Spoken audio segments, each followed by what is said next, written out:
I stand on a sleek boulevard overlooking the dock, and my bones are filled with frost and duty.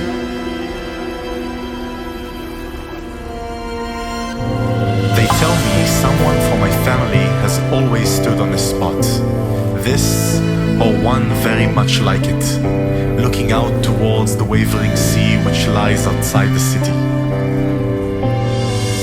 My hands ache, tugged towards the water as if the ice in my veins longs to return to its former, more relaxed state, to roll gently to and from both sides of the body of water. Around me, the busy traffic on the boulevard is as brisk as ever, although it's easy to detect people picking up their pace as they pass by me. The man next to me, clad as he is in his crimson raiment, walks softly towards the boys and assures them that everything is all right in his golden voice. This one will be a problem.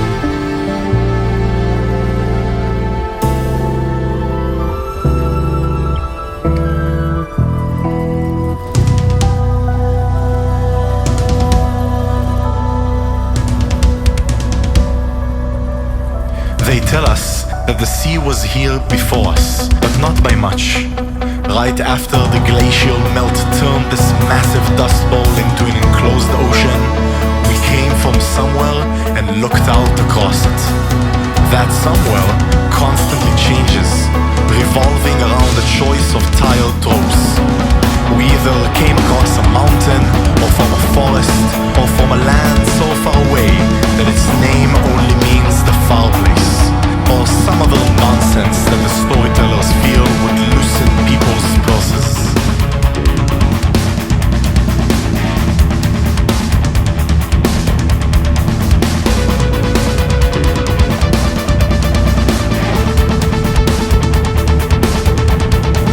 Wherever we came from, we've been here for ages. Now, there's a city here which mistakes us, me, as part of it, rationalizing our presence so that it makes sense inside their municipal narrative. Almost like a physical extension of that narrational effort, the lights of the city spill out over my shoulders and towards the sea, obscuring the stars and lending the waveform a glitter, as if 1,000 pearls were scattered into the night air with every susurration of the waves.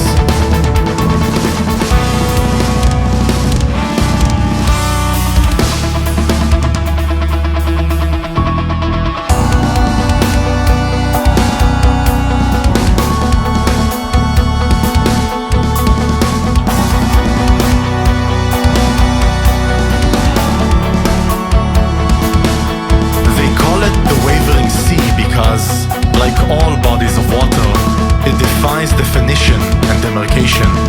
But they also call it that because, without it, the city would waver. And they feel their inconsistency, that dependence in their bones. In the same place, frost and duty live in my own skeleton.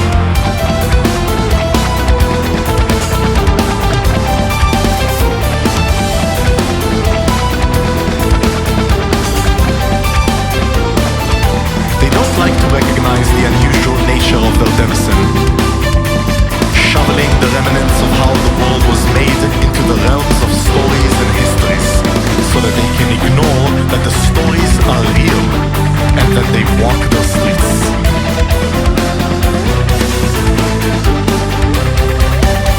And we are the postmen stationed at the door underneath the bed, the portal through which the magic pours in, holding it closed enough to keep the worst of the night out, but not so closed that the nocturnal part which makes brains exist disappears.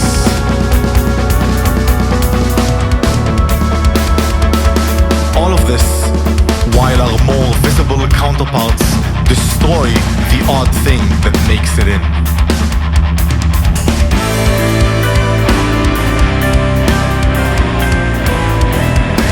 Perfect balance then, one which affords the city the wavering of reality on which its existence relies, while keeping out the worst of what would seek to undo its precious routine and stability, which which is, of course, nonsense. Magic does indeed pour in from the wavering sea, but we were here long, long before the city ever needed a psychological scapegoat, a guardian whose job it is to allow them to forget that which he is guarding from.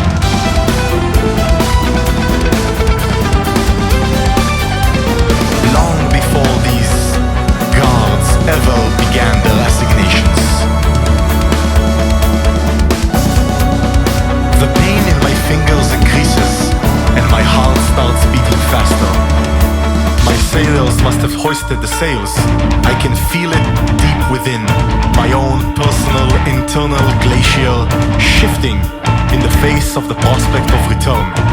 Another voyage on the skin of its ancestors, its liquid forefathers. The voyage is inevitable now. Not that there was ever a real doubt of that. The narwhals have been riding high recently, the telltale surges of their presence increasing in size, the more philosophical parts of their existence pushing against the proverbial door. Out there, I point gruffly at the sea from the boulevard, drawing the soldiers' attention from the scampering children. The brighter you shine your light, the bigger the shadows become. Do you understand? He nods and tries to swallow his panic stealthily, so that I don't see it, but I do. He is not ready.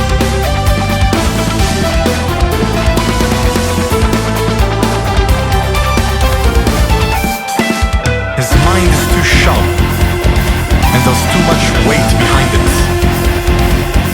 The bones of who he is, and the words that make his story, and his family story, and the story of his house, and his street, and his city are too brittle. My bones ache. The terrible onus of my family's years and calling descending upon my shoulders. The frozen torrent of eons running alongside my blood, freezing the core of me.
The reason they go insane and I don't has to do with their conception of time.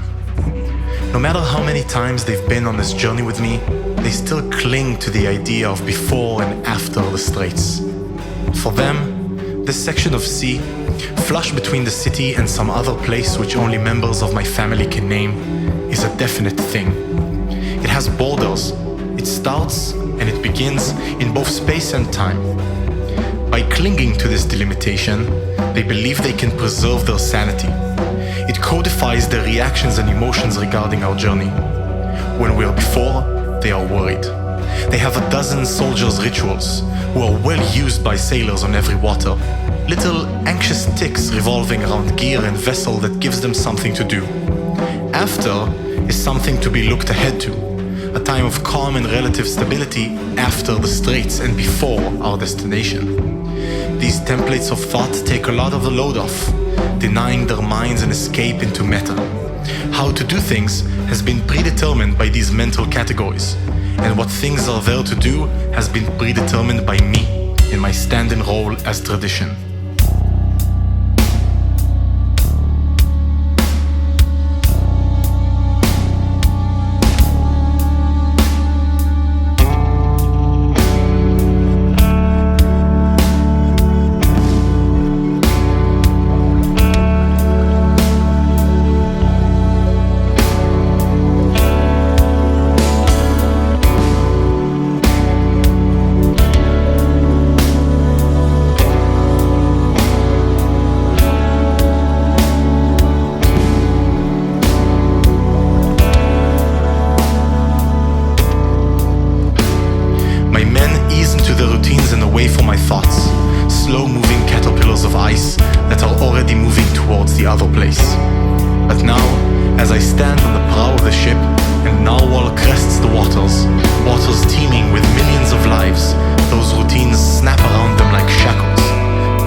For its own sake.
again peaks above the water, letting in just a bit more magic into the world.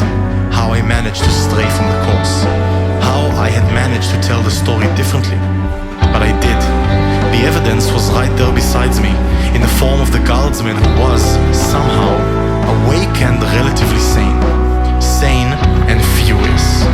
His eyes encompassed all he saw, the endless multitude of life in the ocean, the truth of the Straits of Understanding, the reality of it all, and his heart exploded within his chest with fury. I knew this one would be a problem. His rage was already being beaten inside of him into a sword, a blade which ran with the words that were already echoing in his mind. How could they keep this to themselves? And as we all know, once a sword is forged, it will find a target.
You learn as a sailor is that water bounces sound.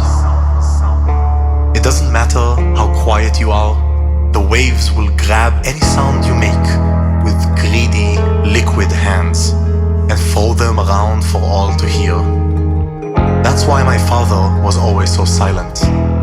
Or at least that's what I used to tell myself, huddled in our house near the docks, listening to the waves crash against the wave breaker, greedy here as well for the warmth of the denizens of the city, or simply greedy for that special warmth that fills the chest of a caretaker when they hold their charge close. Now that I am here, that the stars are so close to me that it feels as if my mystic breath could envelop them as the sea does the city, and shroud them in my own moisture, I understand that there was a different reason for the silence. Or reasons, rather. The shadow of the narwhal, the stopping of time, the unraveling of the narrative, the infinity looking inward.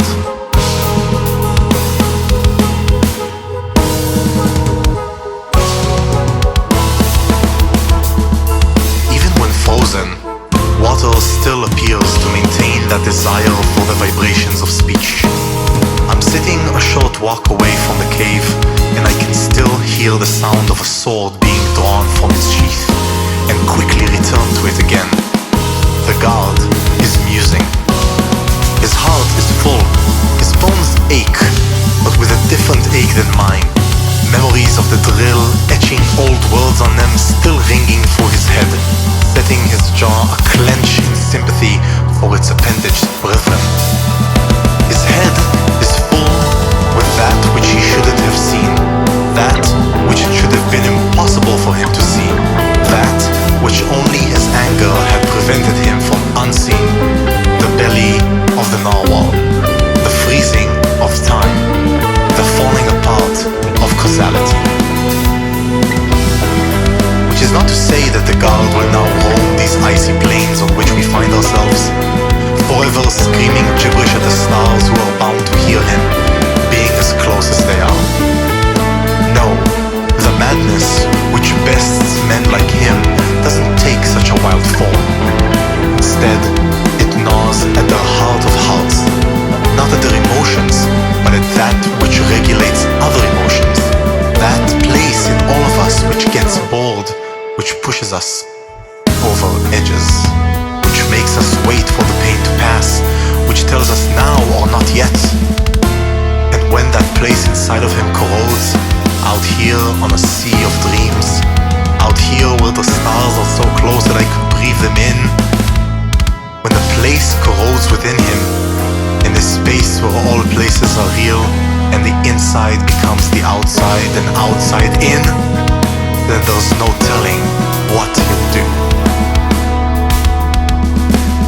He won't kill me, of that I am sure.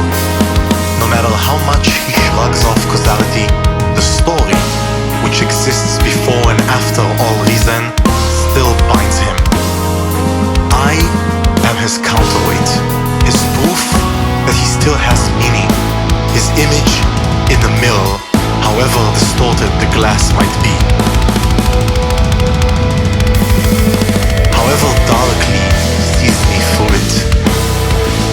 But he will kill someone. The question of when is irrelevant. The stars are too close for time. The shadow of the narwhal still weighs heavily on us. And so I listen to the only rhythm left, now that the rhythm of life itself, the rhythm of the sea, has been silenced by so much ice.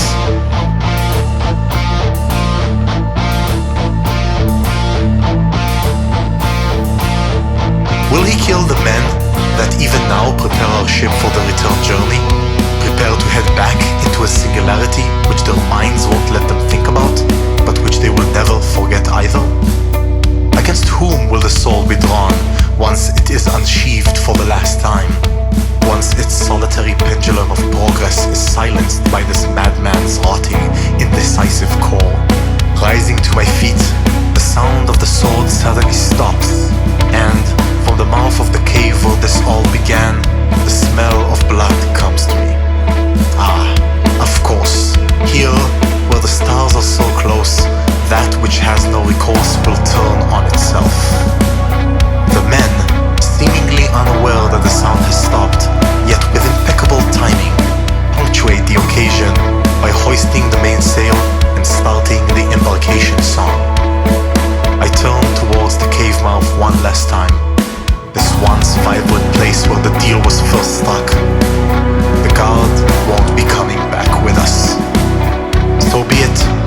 Time to head back. As I turn my back to the awful proximity of the stars, I swear I can almost hear them whispering to us, to me,